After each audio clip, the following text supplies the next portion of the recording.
This week on Arts District, a Wheat Ridge photographer shows us never-before-seen images of the Rolling Stones, The Who, and other rock greats.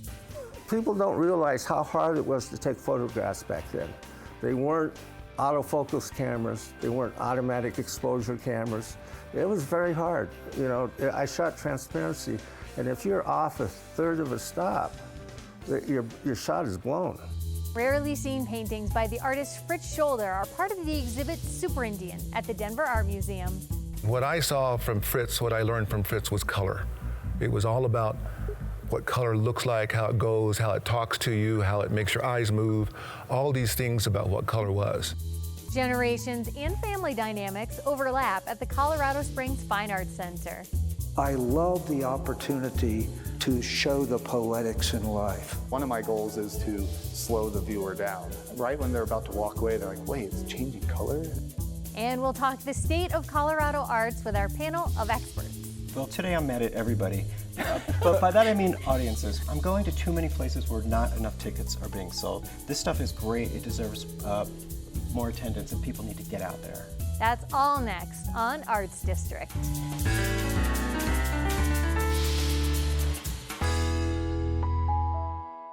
Welcome to Arts District. I'm your host, Carrie Saldo.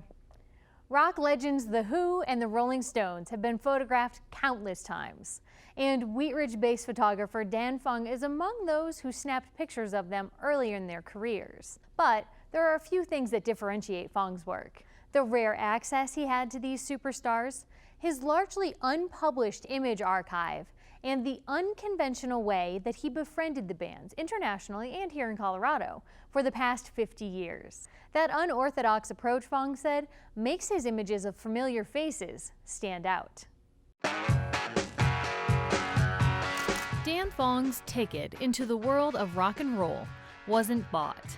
These are the kind of setups I did in dressing room. Fong's ticket inside that world was his food. I was kind of like a concierge in the dress room.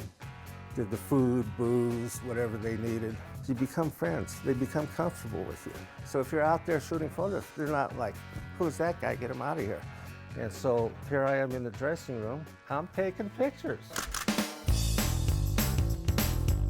Pictures of some of the world's legends of rock and roll. Here's Stevie Wonder open for him. Real young age, you know. And then here's Jagger playing guitar, tuning up during a concert. The Doobie Brothers, The Who, the Rolling Stones. Fong estimated he's taken tens of thousands of photos since the 1960s, but he's only seen a fraction of them. Well, I hated the darkroom. You had to be a master at doing prints. I didn't have the enthusiasm to do that, so I would shoot, process the film, stick them in a folder. Shoot, process. It was fast-moving time.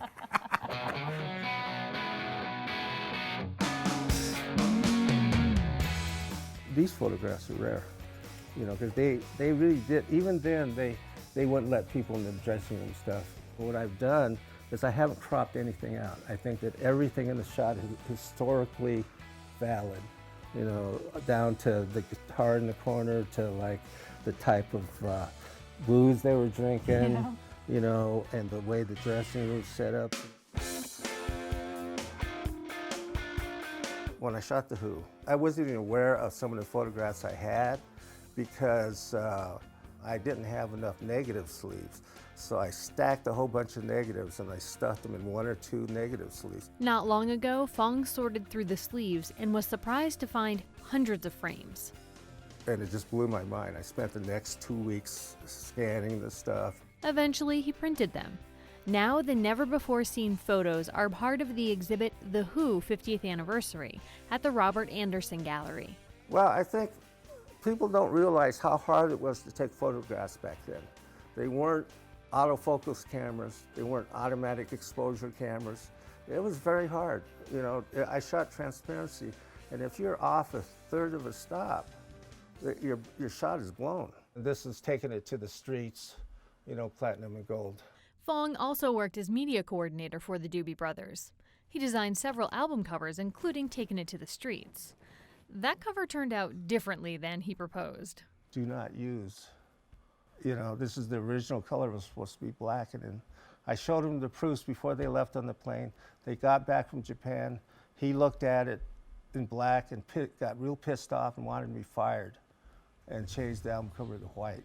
But they didn't fire me. I never thought that I was that great of a photographer when I was doing it. And it's really funny looking at the stuff now, because I look at it and go, geez, man, I didn't do bad. Fong's not the only one pleasantly surprised by his work. My God, you have the only pictures of us opening for Cat Stevens. In addition to photographing internationally known rockers, Fong also fixed his lens on Colorado legends of rock. Among them, R&B singer-songwriter Chris Daniels, Harry Tuft, considered the Rocky Mountain region's godfather of folk music, and funk singer Freddie Gowdy. So something that I read that former Doobie Brothers drummer John Hartman said is that you capture, quote, the depth of the subject's personality. Do you think that's true? I do a lot to ease the subjects, whatever tensions they have. Though there are times Fong likes to agitate instead of ease. Today, I went out and bought some sour candy. I'm going to say, take this, eat this candy. 1, 2, 3. Suck on them good now.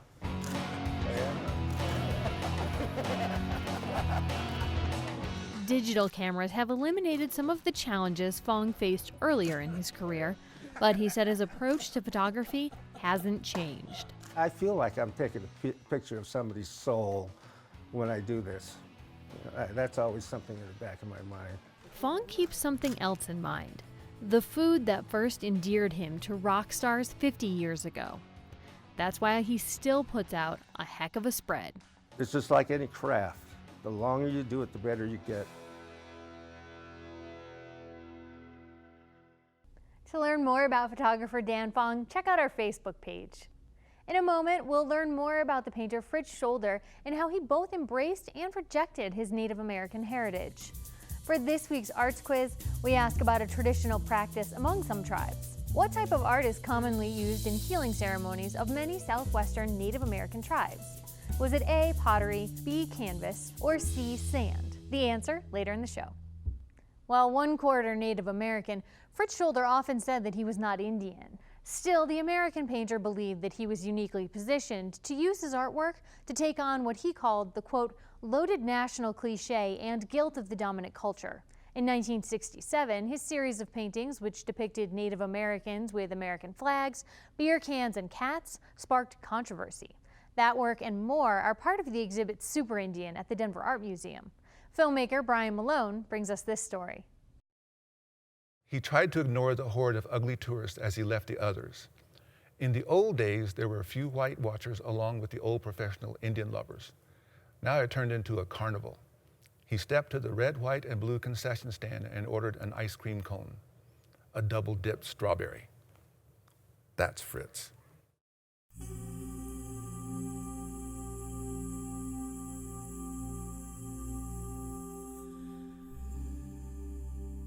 And he always said that, one color by itself was not all that interesting. It's when you take that second or the third color, that's when an energy starts.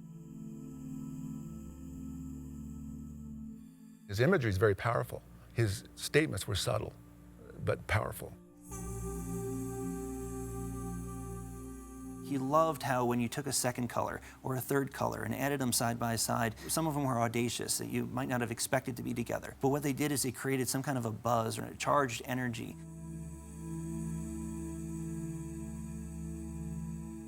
Fritz Scholder was a significant American artist because he was very active at the height of the figurative arts movement. He addressed American Indian subjects in a very important and new way at a time that was very profound in the history of American Indian art.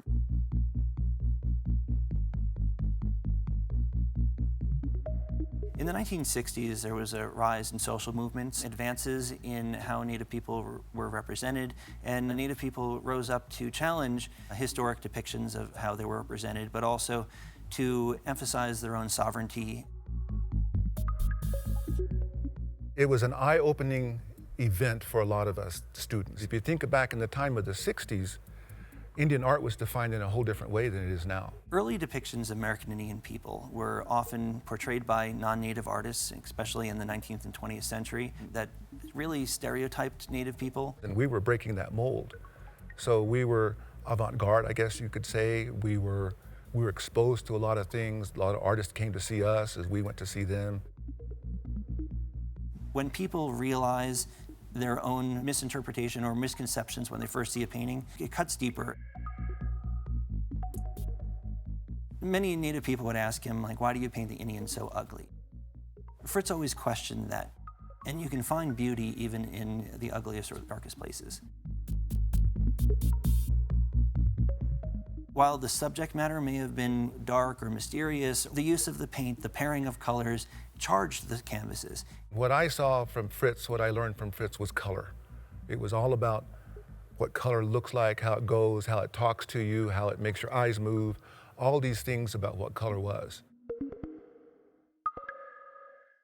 Fritz never really assigned meaning to any of his paintings. He very rarely talked about individual paintings that he had done. He wanted people to interact with them. He didn't want to guide them. He just wanted people to have some kind of emotional reaction to what they were seeing.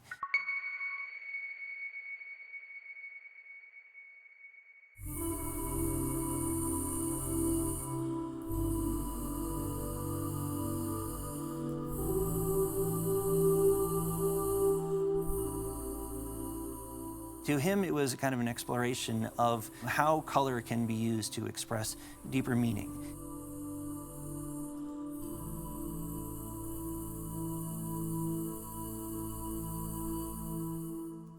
And maybe that's what Fritz taught us. Who you are is important, and who you are as an artist and where you come from. So your art reflects that as well.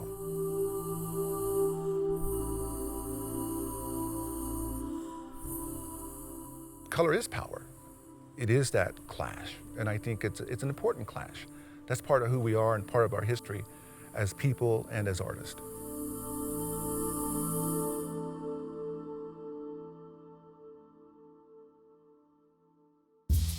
Missed any Arts District episodes or want to see a story again? Head to our website, rmpbs.org/artsdistrict. There you'll find complete shows as well as individual stories. And when you find something you like, be sure to share that link with your friends. Charles and Collin Parson share DNA and a profession, creating visual art. Charles's large-scale sculptures lend elegance to steel and glass. For Collin's work, brightly colored lights transform interior spaces into pseudo-cosmic experiences. The Parsons discussed how their father-son relationship has informed their artistry, displayed at the Colorado Springs Fine Arts Center in the exhibit Continuance. I love the opportunity to show the poetics in life. The horizon and the landscape, the silhouette of the mountains, are really important to me, and I love the cosmos. I love space. Both of these artists are looking at how we experience the world through light and through our landscape and through our space. Both artists are giving us something that is really rooted in their own emotions and their own experiences, but it's also very intellectual.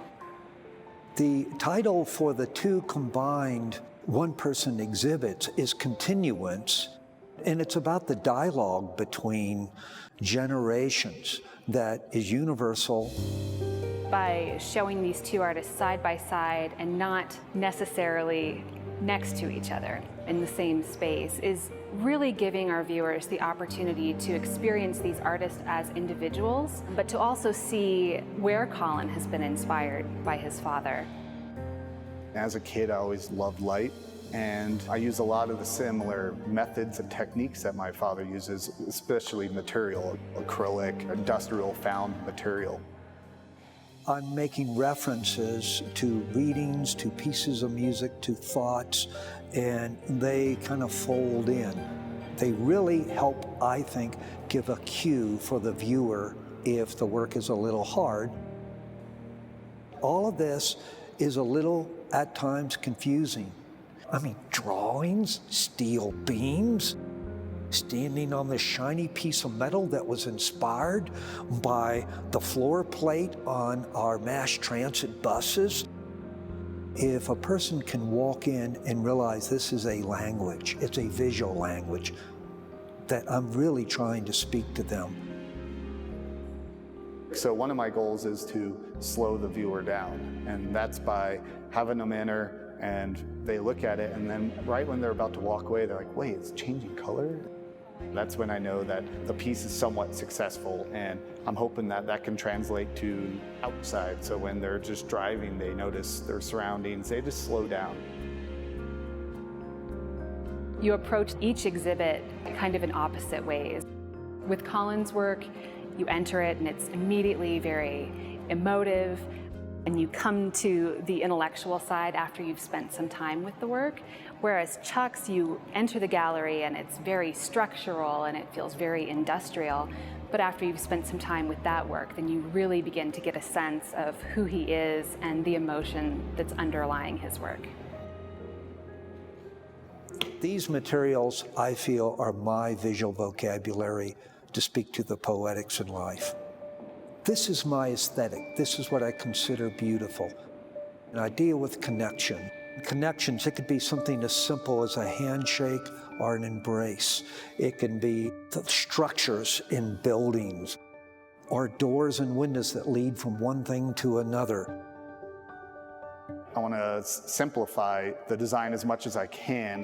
I don't want to emphasize the technology. I want to emphasize the light and the reactions that we have to the light, the calming effects, the meditative, the spiritual effects that light has on each of us.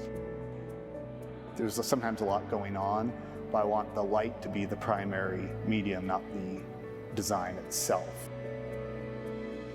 I love drawing. I sit down and draw every day, but it's in black and white. It just speaks to me with clarity. Some people pray, some people meditate, some people jog or exercise. I draw every day. I've honed it down where color seems over the top emotionally. I'm trying to show the quiet, more still version of what I see in life. Art can motivate people to understand the world in different ways, to see the world in different ways. To have us contemplate life.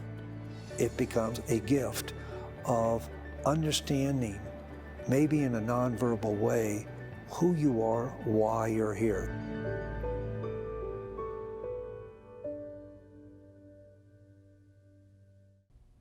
All right, time for the answer to this week's arts quiz. But first, a quick review of the question. What type of art is commonly used in healing ceremonies of many southwestern Native American tribes? Was it A, pottery, B, canvas, or C, sand? The answer, C, sand. Sand painting or dry painting was originally meant as a temporary form of artistic expression. After the ceremony, having absorbed the illness or problem it was meant to overcome, the art was destroyed. In the 1950s, a Navajo, Fred Stevens, began keeping the sand paintings as a way to preserve and publicize the art form. This is the State of the Arts, where local arts insiders join me to talk about what's happening in arts and culture. Today, I'm joined by Geoff VanDyke, the editorial director at 5280 Magazine, Eden Lane, the host of In Focus with Eden Lane on Colorado Public Television, and Ray Mark Rinaldi, the fine arts critic at the Denver Post. Let's start by talking about Space to Create Colorado. It's an initiative that the governor announced earlier this summer, the idea being a space for artists and also a space for the community to kind of come together. Now they're starting in Trinidad, Colorado. Is this a win-win for artists and these small communities?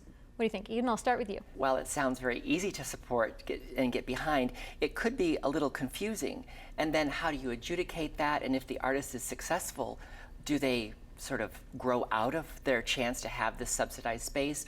Or is it based on their percentage of income? There are so many questions. It's hard to be a cheerleader just yet.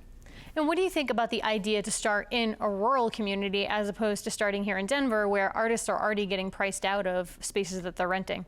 Geoff? I mean, my first thought was we need more affordable housing in Denver, for artists and for everyone. I love it in theory, but again, like Eden said, this idea of what an artist is, I mean, my understanding is brewers fit under that umbrella, distillers, so it's very broad. I think it could be a boon for these rural communities.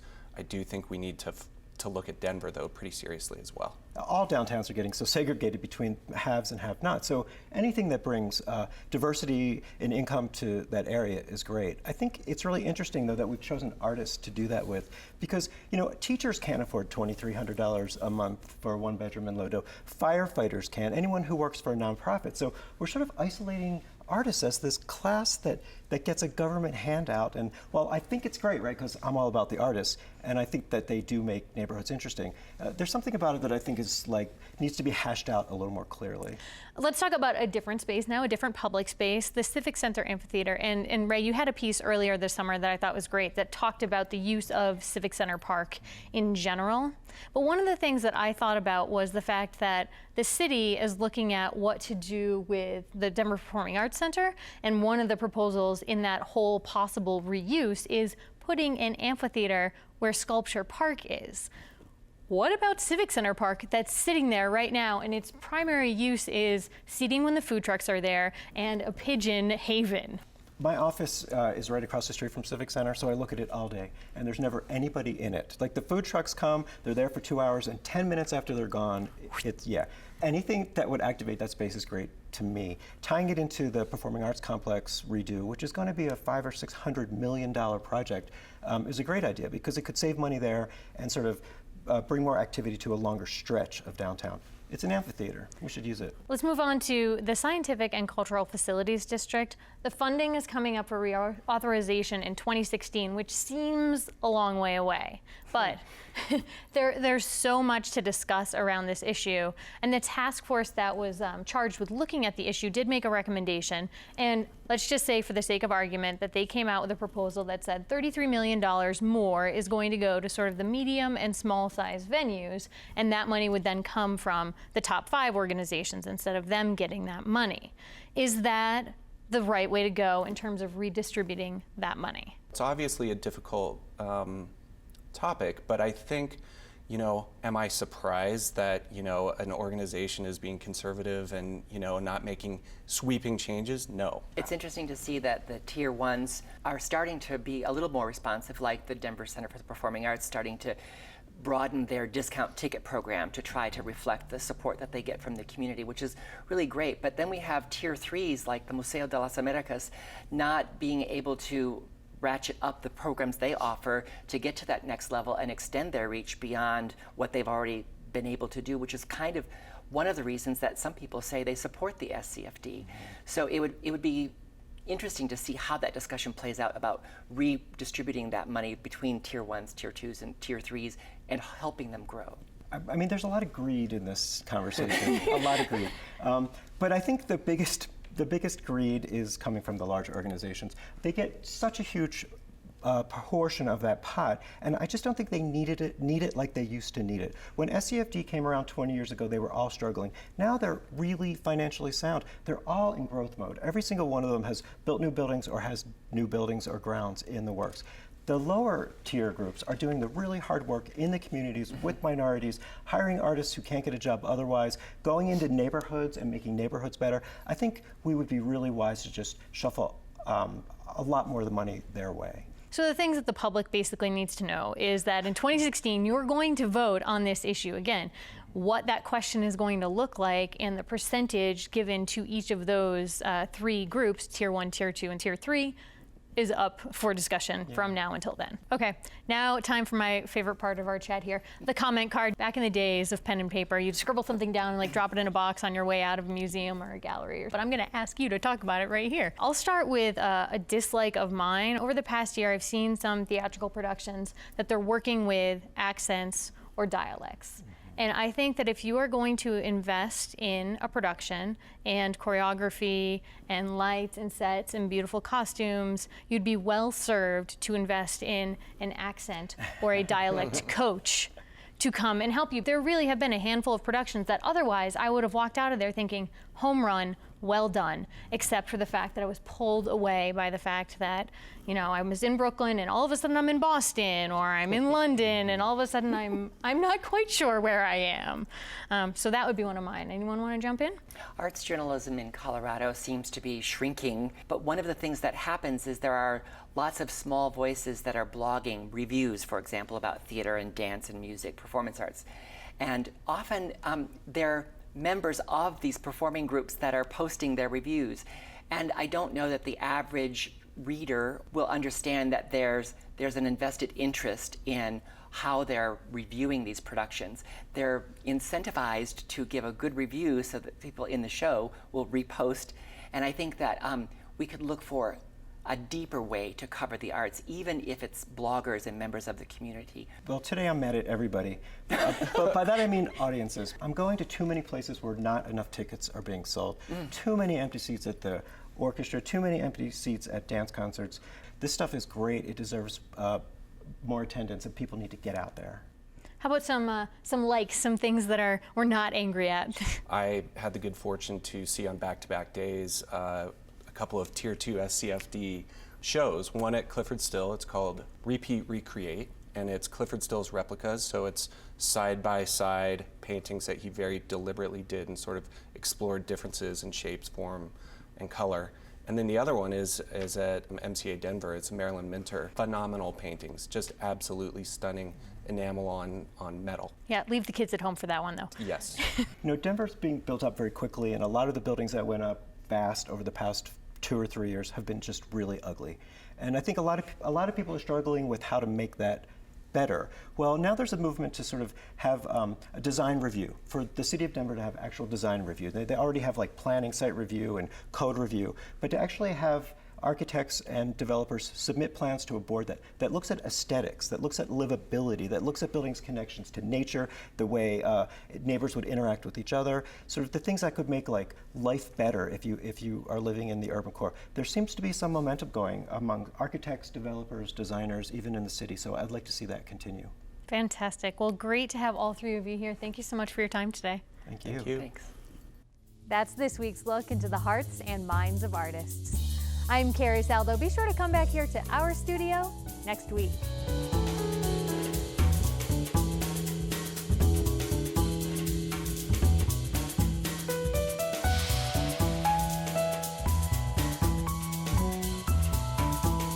Arts District is a collaboration between Rocky Mountain PBS and public radio stations KUVO and KVJZ.